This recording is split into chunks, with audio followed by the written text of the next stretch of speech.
Ben. So now that we've had about half a season, we got a good sample size under our belts. We know what this team's all about.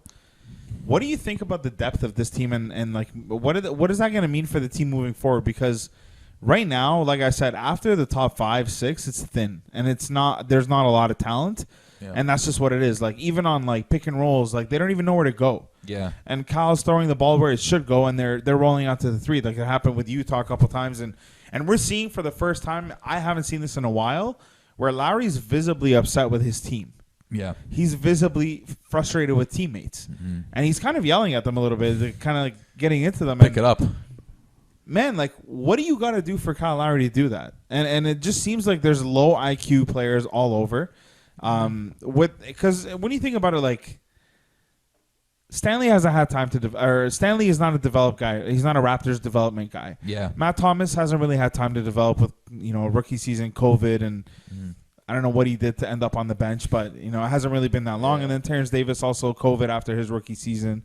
So a lot of the young guys, their growth is stunted. And then a lot of the guys that they brought in just aren't IQ guys. Like Yuta Watanabe he's a nice player, and he did have a lot of good stretches in the beginning, and we were definitely high on him. And I think he still has some good potential, but the problem is he never shoots. Yeah. And when you never shoot, defenses sag off you. You're not a threat. It's 5-on-4 every time he comes, so it's even harder.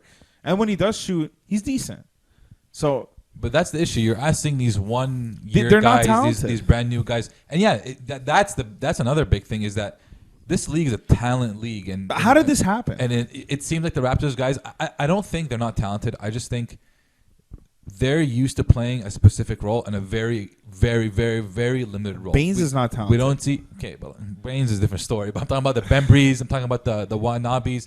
Stanley. He's shown flashes of when he could be talented. When he hit like 4 threes in the fourth quarter, to kind of keep the Raptors afloat. As it gets. So, but you're asking these guys to be maybe not your main guys, but to be valuable contributors. What are you going to do with that? It's going to be impossible for them to contribute. The biggest disappointment to me was the guys that I feel like they didn't take advantage of the opportunity. Like when you bring up a Paul Watson, right? Yeah. Like there were a couple times where Paul Watson would come down the court, try to do too much, turn it over, come back down the court, try to do too much, get a charge. And then as he's turning it over, he's like gingerly jogging back on defense. It's like, bro, you were in the G League for the last year and a half. You finally get your shot. You're getting minutes. You would think that, the effort would be a little bit better. Like Matt Thomas, too. Like, Matt Thomas forgot how to play basketball, I think.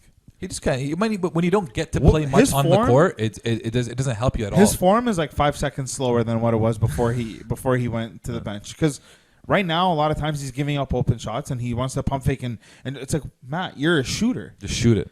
Stop. Just shoot the ball. Just put it up, man. You're here to shoot. That's what I love about Duncan Robinson. Oh yeah. He doesn't pretend. Elite. Yeah. Last night it was like 15 points, 5 for 9 from the field, 5 for 8 from the 3. Yeah, shoot your shot. Shoot it. That's all you're here for. Just shoot. And I don't understand. Like, it's just low talent.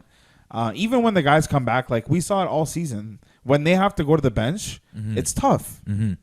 But at least when the guys come back, you can still mix it up a bit, and you can comfortably and they did play well for a little stretch too. Yeah. So listen, you asked for the sample size the first half of the season. We still haven't seen a Raptor team fully healthy, firing on all cylinders yet. We haven't seen that at all. We had maybe that one stretch, that 1 week we came in happy.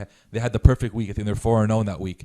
That was the one little stretch of consistent great Raptor basketball, and I think OG was out even for a couple of those games. So you still haven't seen a healthy Raptor team, and then if you're going to depend on your bench guys, on your guys at the end of the bench too, like it's going to be a tough stretch. So the biggest thing is, is actually 2 things. The first fact is that, like you said, nobody took advantage of that opportunity. There was wide open minutes.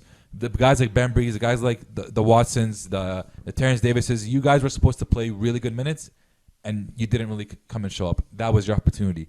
Second thing is, Adam Silver needs to get these protocols and these things in check, because to steal 3 stars from a team, take the top 3 guys from any team, they'll have similar results. Maybe not as bad as the Raptors have had, but you're not going to win games, and that's what's been really